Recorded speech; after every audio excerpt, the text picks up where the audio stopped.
Verbal communications principals Pauline Graivier, Tammy Cancela and Tracy have each had tremendous success in conducting programs for many businesses, specialized professional groups, sales experts, and convention participants worldwide. Don't get too comfortable because there's a lot of audience participation. Why do people not listen? We're often preoccupied in our head with other issues, whether it's personal issues or to-do list or whatever. Bingo. 30% of what is said is absorbed by the average listener. So I could be talking to you, and if you were average, you would absorb 30%. Really, learning to organize our listening, knowing what to listen for, that equals control. And that's what this seminar is about.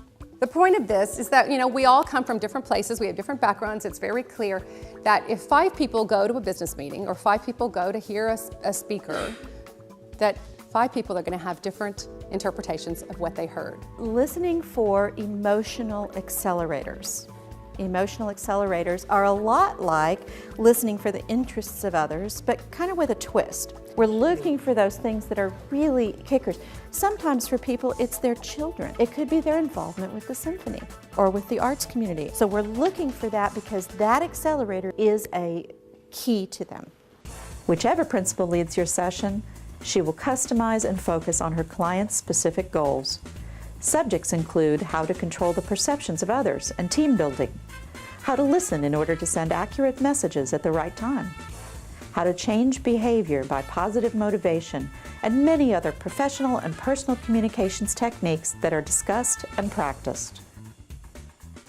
Well, I think a lot of what makes those 3 so successful is that they mirror a lot of what they're teaching. It's one thing to hear credible people speak and think, wow, that's great information. But to see them mirror it too, I think you really learn a lot from that. What our job is today is to bring these techniques up to a level of your awareness so that you can reach into the back of your mind and into your memory, your muscle memory, and then apply it right now. This is very interesting stuff, isn't it? When you really start analyzing it. Companies do not hire us. People hire us, right? So it is looking for that human connection with that person as opposed to thinking of this as the company. It's very, very simple to do. And this concept of humanizing, if you can imagine an engineer or a lawyer or a mathematician and a PR person sitting across the table from one another discussing a very complex issue. Now, how do they get on the same sheet of music, so to speak? Well, we can do that by using a very simple analogy, something that both people will understand. We humanize and get it on that same sheet. Is our secret weapon. It's the verbal communication secret weapon. This is the technique that we use when teaching people to make effective presentations. In our effective presentations seminar, we teach people to make presentations that will catch and keep an audience's attention and that they will remember when they leave the room. Who said they were really bad at remembering names? You fell into my trap.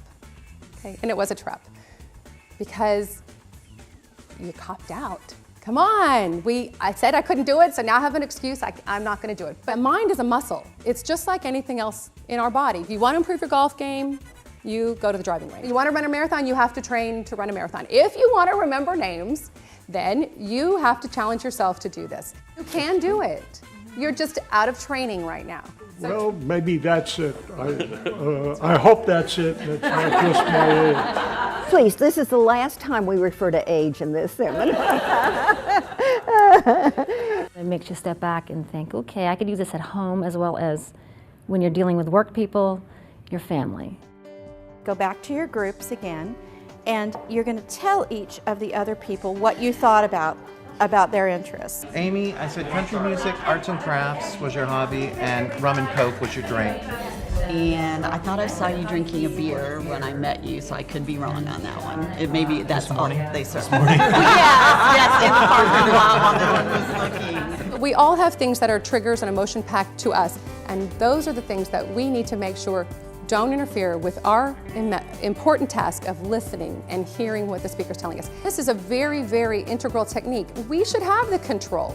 We should be able to put up our verbal communication shield, deflect those kinds of words. Some of my clients have built walls around them that are seemingly impenetrable, and they're talking to a large group.